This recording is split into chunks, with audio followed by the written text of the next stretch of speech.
8h30, bonjour à tous et bienvenue sur le plateau de la matinale. Si vous nous rejoignez, nous sommes le jeudi 14 septembre et nous sommes repartis pour 30 minutes de direct ensemble. Ce qui nous attend d'ici 9h, le journal, bien évidemment, la première édition du jour qui nous permettra de découvrir le tracé du Tour de Vendée. L'édition 2023 prend son départ à Mouilleron-Saint-Germain, ce sera le 1er octobre. Et puis nous prendrons ensuite la direction de Bazoges en Paris pour découvrir un magnifique jardin médiéval. Il s'agit du seul jardin public de Vendée à recevoir la distinction de jardin remarquable. Et à l'intérieur, vous le verrez, il y a des cornichons sauteurs, une particularité que vous pourrez découvrir dans le reportage. Enfin, dans notre chronique, nous irons avec notre Miss Pays de la Loire 2022 découvrir une pénichette afin de naviguer de la plus belle des manières dans les marais. Mais avant, un petit mot de météo, avec des conditions légèrement anticycloniques qui suffiront à garantir un temps calme pour ce jeudi. Quelques nuages bas seront possibles en matinée, mais ils laisseront peu à peu place à un soleil un peu plus franc au fil des heures. Le vent restera faible, moins de 15 km/h. Les températures le matin de 13 à 16 degrés, et puis dans l'après-midi, ça montera un petit peu du côté des terres avec jusqu'à 27 degrés, 22 du côté des côtes. Prochaine basse mer, ce sera à 11h17. La pleine mer reviendra ensuite à 17h24. Du côté des coefficients, nous sommes sur un marnage de 77 et 80. On se penche maintenant sur les marchés de ce jeudi. Ils sont nombreux, comme toujours le jeudi. On a l'embarras du choix dans le département. Citons par exemple de ouest en est, Beauvoir-sur-Mer, Talmont-Saint-Hilaire, Le Poiré-sur-Vie, Chantonnay ou encore Pouzauges. Et puis vous l'aurez remarqué, en ce 257e jour de l'année, eh bien les jours déclinent rapidement. Le soleil s'est levé aujourd'hui à 7h25. Il se couchera à 20h06. Nous avons donc encore perdu 4 minutes d'ensoleillement, mais on ne se plaint pas, il est maintenant temps de passer au journal.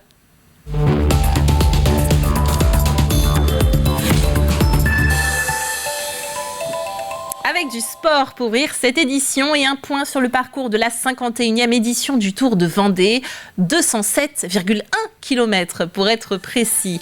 Les cyclistes s'élanceront de Mouilleron-Saint-Germain.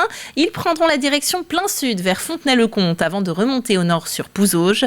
Ils prendront ensuite la direction de La Roche-sur-Yon avec notamment un ravitaillement du côté de Chantonnay. Ce parcours comporte 10 sprints.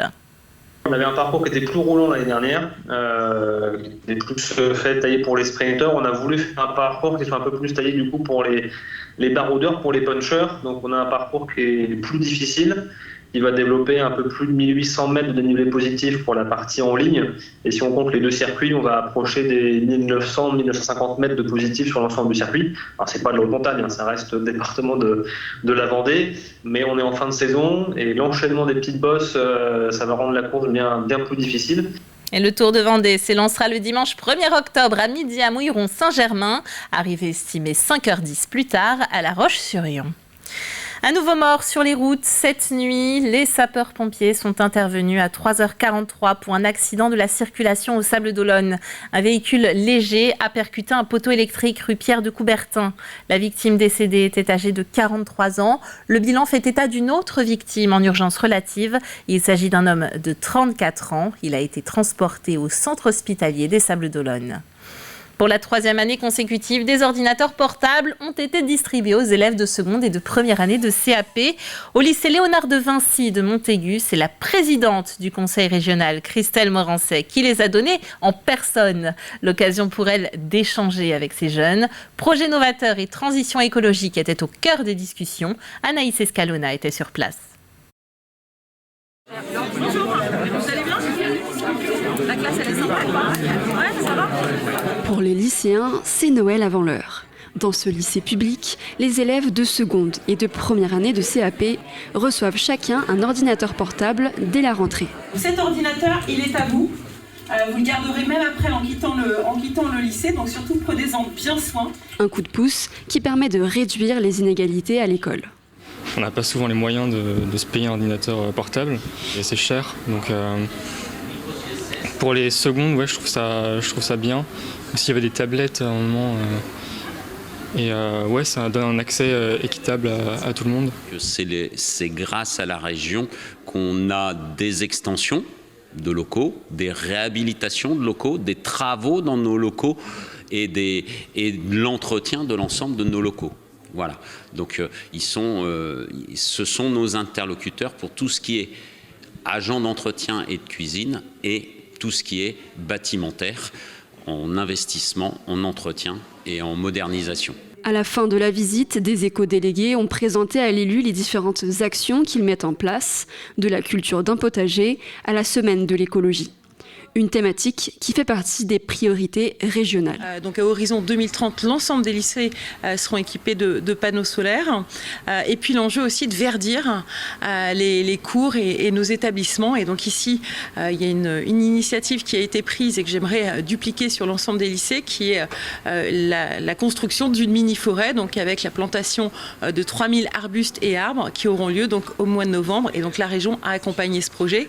Le plan de solarisation permettra de fournir un tiers de la consommation annuelle des 116 lycées de la région. CLCV, un acronyme que nous connaissons pour la plupart, sans toujours être capable de citer les mots qui se cachent derrière. Alors il s'agit de Consommation, Logement et Cadre de Vie, une association de défense des locataires et des consommateurs.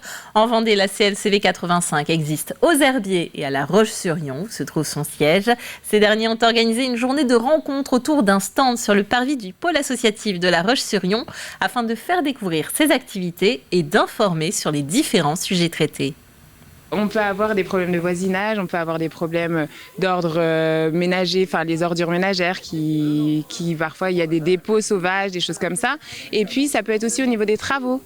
Les travaux qui ont été faits et puis finalement il y a une fuite ou il y a des choses comme ça, les locataires ne savent pas trop à qui s'adresser.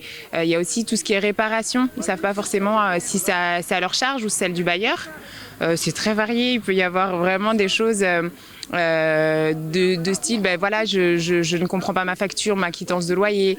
On est là aussi pour voir par rapport aux charges. Voilà, il y a énormément de choses. Et comme dans toutes les associations, pour bénéficier de leurs services, il faut payer une adhésion de 36 €. Pas de frais sur les logements sociaux en revanche, car l'adhésion est financée dans ce cas par les bailleurs sociaux. Du 4 au 18 octobre, c'est le mois bleu pour l'agglomération des Sables d'Olonne, un mois dédié aux seniors. Il a pour thème cette année « Vieillir ensemble, une chance à cultiver ». Il y a 4 dates à retenir. Le 4 octobre pour se balader, le 6 octobre pour danser, le 12 octobre pour rire et le 18 octobre pour chanter. On a voulu qu'un maximum de gens puissent en profiter. Et là aussi, en fait, pour les personnes qui auraient vraiment des problèmes de déplacement importants, il ne faut pas que ça soit un blocage pour eux. Il ne faut pas qu'ils hésitent à nous appeler. On peut voir, nous, si on peut mettre des choses en place pour les accompagner. Parce que ça aussi, c'est important, parce que souvent, les gens ne viennent pas par rapport à un problème de mobilité.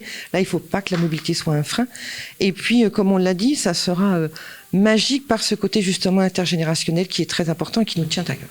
Et parmi le programme, intéressons-nous particulièrement à cette balade intergénérationnelle qui démarre du lac de Tanchette à 15h.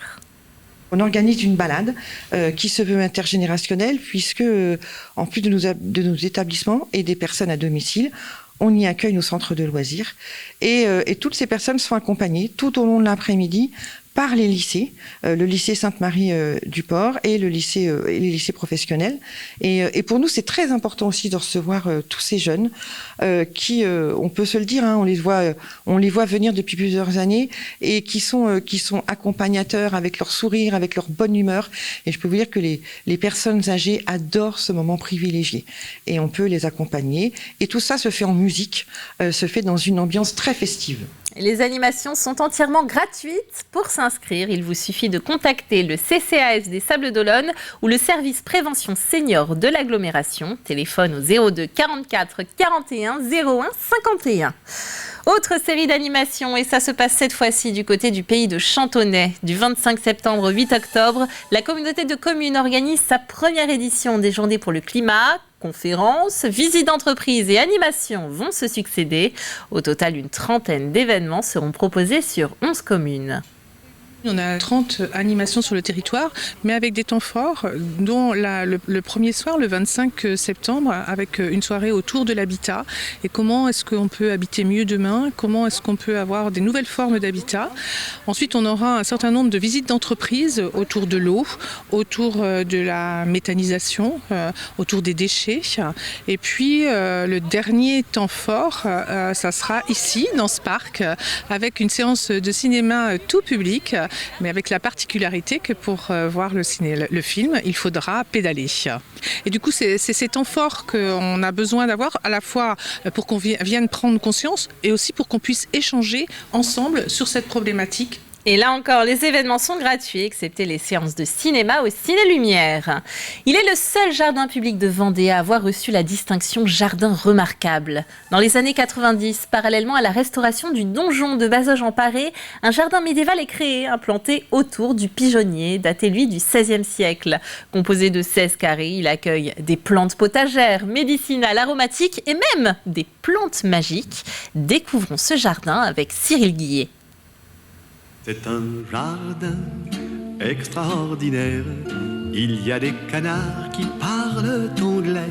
Au pied du donjon de Bazoges-en-Paré s'étend le jardin médiéval. Déjà primé en 2018, il a été cette année une nouvelle fois labellisé jardin remarquable. Pour nous, en termes de tourisme, c'est un point fort. Et moi qui suis également président de l'Office de tourisme de la communauté de communes du Pays de la Châtaigneraie, c'est le point d'entrée de notre territoire. C'est grâce à ce jardin que l'on attire en gros entre 5 à 6 000 visiteurs par an. Décerné par la Direction régionale des affaires culturelles, ce label est valable pendant 5 ans. Et pour pouvoir prétendre à cette distinction, les critères sont nombreux. Quel type d'arrosage est utilisé, comment on entretient, quelles sont les plantes que l'on va y trouver, si elles correspondent bien au cahier des charges d'un jardin médiéval, quelles sont les activités que l'on déploie autour de ce jardin, également la qualité de nos intervenantes pour faire les visites. Depuis 1 an, c'est Charlotte Bouvier qui a en charge l'entretien de ce jardin pas comme les autres. On y retrouve notamment un espace dédié aux plantes magiques. On a la fameuse mandragore dans Harry Potter, on a la conite, on a la fougère, on a des fèves. Et parmi les incontournables de ce jardin médiéval, il y a bien entendu le potager et ses légumes oubliés. Tout ce qui va être potiron, citrouille. On a aussi des fèves, des épinards, des légumes racines comme le panais ou la carotte blanche. Du chervil aussi, c'est un vieux légume, il est vraiment ancien et on en consomme les racines. Au détour de ces allées, de nombreuses curiosités sont à découvrir, à l'image de ce cornichon sauteur. Si on y touche les fruits jaunes, en fait, c'est que ça explose à 50 km/h pour disperser ses graines un peu partout. C'est sa manière de reproduction. En plus des visites, la municipalité souhaite à terme ouvrir ses jardins au monde de l'entreprise pour y organiser des séminaires et des rencontres professionnelles. Ici, en tout cas, on est très fan du cornichon sauteur et à noter que sur le département, seulement 3 jardins ont été distingués, celui-ci et 2 autres privés. C'était la 27e nuit européenne de la chauve-souris ce vendredi 8 septembre. Pour l'occasion, la Roche-sur-Yon et la LPO Vendée a organisé une balade nocturne pour sensibiliser la population sur les spécificités de cette espèce menacée. Alors les chauves-souris sont timides, elles ne se sont pas laissées filmer, mais elles ont en tout cas fasciné la trentaine de curieux qui a pu en apercevoir quelques-unes. L'intérêt de cette animation de ce soir, c'est justement de faire de la sensibilisation.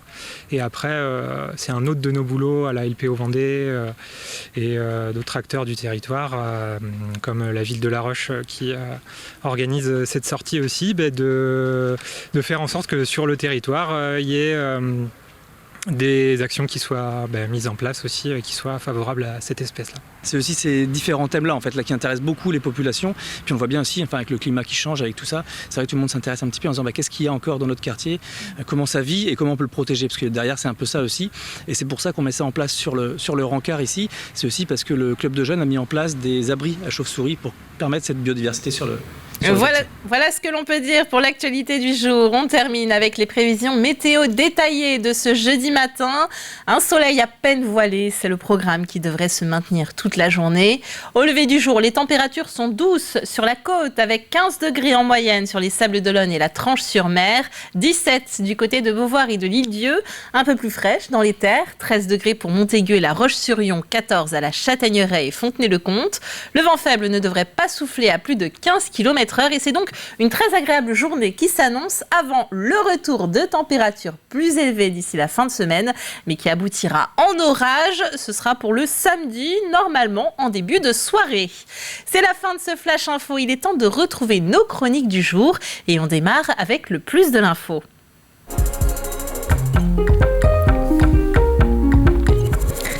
Minutes pour découvrir le salon Effervescence. Il en est à sa 3e édition. Alors, on a un petit peu de temps devant nous avant de nous y rendre. Le salon 2023 se déroule le jeudi 9 novembre à Montournai, c'est près de Pouzauges. Il permettra de rencontrer des PME-PMI du territoire et notamment sur les secteurs de l'industrie et des services aux entreprises.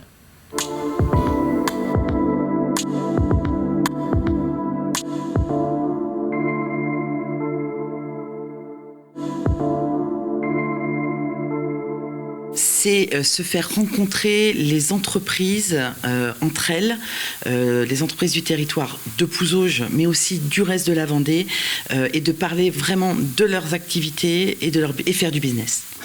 Pour nous, c'est très important parce que d'abord, ça va démontrer aussi ou faire connaître le savoir-faire en termes économiques de nos entreprises du pays de Pouzauges. Et puis, le fait que ça soit à Montournai, ça permet aussi de mettre en valeur une petite commune rurale qui contribue aussi à la dynamique économique du territoire. Donc, ces 3 éléments font qu'on est très, très enthousiaste de recevoir ce salon Effervescence. Nous allons pouvoir mettre en avant les métiers pour lesquels les jeunes apprentis de la maison familiale sont formés, à savoir les métiers de la restauration. Nous formons aussi des boulangers, des pâtissiers, mais cette année, sur le salon, nous allons pouvoir mettre en avant les métiers du service en salle et montrer que c'est un formidable moyen de pouvoir vivre en travaillant, en donnant du plaisir. Vous allez voir des jeunes très motivés par leur métier. Ça va faire du bien, je pense. On est en forte synergie avec déjà différents acteurs du territoire et notamment Fleury Michon. Et donc nous, l'intérêt de participer au salon Effervescence, c'est poursuivre la connaissance et la synergie avec l'ensemble des entreprises du territoire. Et on est amené à porter des projets ensemble avec la collectivité. Et pour nous, c'est une vraie richesse de mettre en avant nos activités, de mettre en avant nos missions et dans des réponses à des enjeux de transition sociétaux et environnementaux sur nos territoires, mais dans une vision également de dire comment on peut changer le monde à notre échelle sur un territoire. Oui, tout à fait. On constate des difficultés de recrutement. On est sur un territoire aux alentours de 3% de chômage. Donc oui, il y a des difficultés de recrutement à travailler ensemble sur des canaux de recrutement différents. L'entreprise d'insertion est une solution pour travailler ces recrutements dans les entreprises dites classiques. Mais après, c'est aussi le partage de projets qui peuvent être mutualisés, mis en commun, qui permettent peut-être de répondre à des problématiques d'activité. Le salon Effervescence, c'est donc salle de la Chênaie à Montournai de 14h30 à 17h30 pour le grand public. Les inscriptions pour les exposants sont en cours. On passe maintenant à la chronique en Vendée.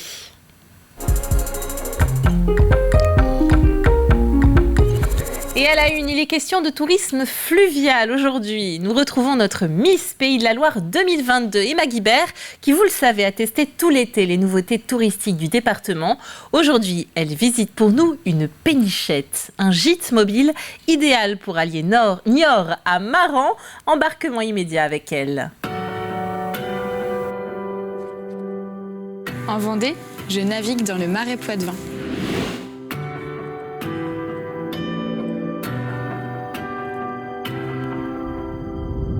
Bienvenue au bout du marais. Je vais vous faire découvrir notre pénichette 100% électrique et solaire qui va vous permettre de découvrir le Marais Poitevin tout au long de la Sèvre niortaise. Vous allez traverser ce parc qui est zone Natura 2000 sur environ 60 km entre Niort et Maran. Bienvenue à bord maintenant sur cette pénichette qui ressemble un peu à une maison flottante et qui est tout à fait confortable. Vous avez ici 2 cabines doubles une salle de bain avec douche et eau chaude, des toilettes et ici une petite cuisine toute moderne et bien équipée et le carré, ce qu'on appelle le salon en navigation, qui se transforme également en cabine double, ce qui fait que vous pouvez être 6 à bord en séjour, famille, amis. Et ici, là, on passe la majeure partie de notre temps, c'est la terrasse avant pour observer la faune et la flore qui sont très riches dans le marais Poitevin. On va vous souhaiter un très bon voyage à bord de la Pénichette au bout du marais et une belle découverte de ces 3 départements que vous pouvez traverser au fil de l'eau. Partez pour une croisière originale au cœur de la nature vendéenne.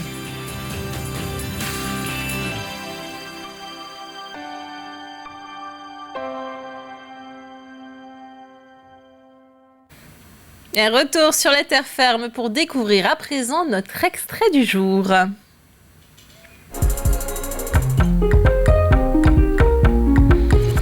Et il s'agit aujourd'hui d'un extrait tiré de notre émission sportive 85 chrono. Une émission qui s'enrichit dorénavant d'un entretien au format long pour mieux connaître les sportifs vendéens qui ont marqué ces dernières semaines. Et parmi eux, Louise Maraval, licenciée au club d'athlétisme L'Entente Sèvres. Elle est devenue championne de France élite du 400 mètres ES, ce n'est pas rien, ce qui lui a permis de participer au championnat du monde avec l'équipe de France. C'était à la fin du mois d'août à Budapest. Bonjour Louise Maraval. Bonjour. Merci d'avoir accepté cet entretien pour 85 chrono. Nous étions venus à votre rencontre, c'était le 27 juillet dernier, pas très loin d'ici à la Chapelle-sur-Erdre, avec votre entraîneur Samuel Ono. Et vous étiez alors en pleine préparation pour le 400 mètres sur les championnats de France élite. Et depuis, il s'est passé beaucoup de choses et notamment vous avez été sacrée championne de France à Albi. Racontez-nous peut-être ce moment, Louise. C'était une belle bagarre avec Camille Seri. C'était attendu et on savait que ça allait jouer entre nous deux. Donc une belle bagarre, un beau chrono dans une course qui était largement perfectible, donc c'est hyper prometteur pour la suite et vraiment j'étais très heureuse de remporter mon premier titre de championne de France élite. Au moment de passer chez les seniors, c'est un bon step de passer, on va dire. C'est ça, 55 secondes 85, c'est ce qui vous a permis de remporter ce titre. On ne pouvait pas forcément rêver mieux pour une première en élite. Oui, voilà, forcément j'aurais voulu encore un peu mieux sur le chrono, mais il y avait des conditions pas évidentes, il y avait du vent, donc ça a tout perturbé nos schémas de course, c'est-à-dire que le vent de face était dans la ligne droite opposée, donc ça... On n'a pas fait ce qu'on pensait faire, donc réaliser ce chrono-là en sachant que le schéma de course est largement perfectible, c'est hyper prometteur. Donc il y a eu ce titre de championne de France sur le 400 mètres qui a été récompensé un petit peu plus tard au mois d'août par une sélection avec l'équipe de France d'athlétisme senior. C'était pour les championnats du monde en Hongrie, à Budapest. Et là-bas, vous terminez notamment 4e du relais mixte en 4x400 derrière les Américains, la Grande-Bretagne et la République tchèque, avec notamment un record de France qui est tombé sur les séries. Qu'est-ce que vous retenez de cette course, Louise ? Alors le 4x400 mixte, déjà, c'était la première fois pour moi, puisque c'est une épreuve qui est assez récente et qui se pratique qu'en grand championnat chez les seniors. Donc j'avais jamais fait. C'était vraiment, j'ai vraiment apprécié déjà de courir avec des garçons. C'est différent de ce qu'on fait d'habitude, mais je trouve ça vraiment chouette de pouvoir se mélanger et d'inclure un peu de mixité dans nos épreuves. C'était une très belle expérience. Après, forcément, on va pas mentir, c'est dur de finir 4e. C'est parce qu'on voulait, on voulait faire une médaille et en faisant 4e, on se rend bien compte que c'est possible et qu'on n'en est pas loin. Donc ça a été un peu compliqué à digérer, mais on montre qu'on a bien fait de s'investir là-dedans et de se lancer ce défi. Et je pense qu'il y a de belles choses à aller chercher l'année prochaine. Et puis vous étiez aussi engagé sur le 4x400 féminin avec une qualification quand même en finale, mais c'est une 9e place. Est-ce qu'il y a aussi un petit peu de regrets sur cette course ou pas? Ouais, des regrets sur le 4x400 féminin parce que je pense que le chrono qu'on réalise n'est pas à la hauteur de ce qu'on est capable de faire. Donc forcément un peu de regrets parce que j'estime qu'on n'a pas réussi à sortir la course qu'il fallait. On sait qu'il y avait moyen de faire mieux. En tout cas, on peut se demander, il y a quand même énormément de résultats probants sur votre saison. Louise, est-ce qu'avec pareille performance, est-ce que vous avez l'impression peut-être d'avoir changé un petit peu de dimension ces dernières semaines et ces derniers mois?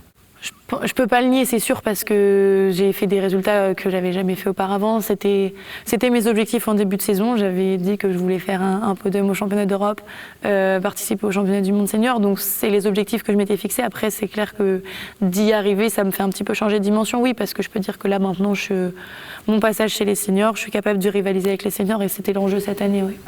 L'entretien sport, cet extrait de l'émission 85 chrono à voir en intégralité ce soir à 18h45 sur TV Vendée.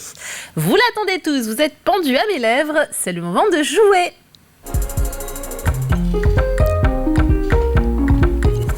Et à gagner cette semaine, 2 allers-retours le dimanche 24 septembre à bord du train vapeur reliant Mortagne-sur-Sèvre aux Herbiers. Pour cela, il suffit de répondre à cette question. Quel est le nouveau nom du lycée de Saint-Gilles-Croix-de-Vie ? Voici l'indice du jour. La personne qui a donné son nom à l'établissement est connue pour avoir été photographe et éditrice de cartes postales françaises. Je rappelle rapidement les indices des jours précédents. Le nom a été choisi par la région en concertation avec les élèves. Nous savons aussi que c'est un établissement qui a été inauguré en 2021 et c'est enfin le 9e lycée des Pays de la Loire qui porte le nom d'une femme. Pour jouer, rendez-vous sur notre site internet tvvendée.fr. Il est temps de refermer cette matinale. Merci de l'avoir suivi avec nous. On se retrouve demain à partir de 7h pour toujours plus d'actualités. À bientôt.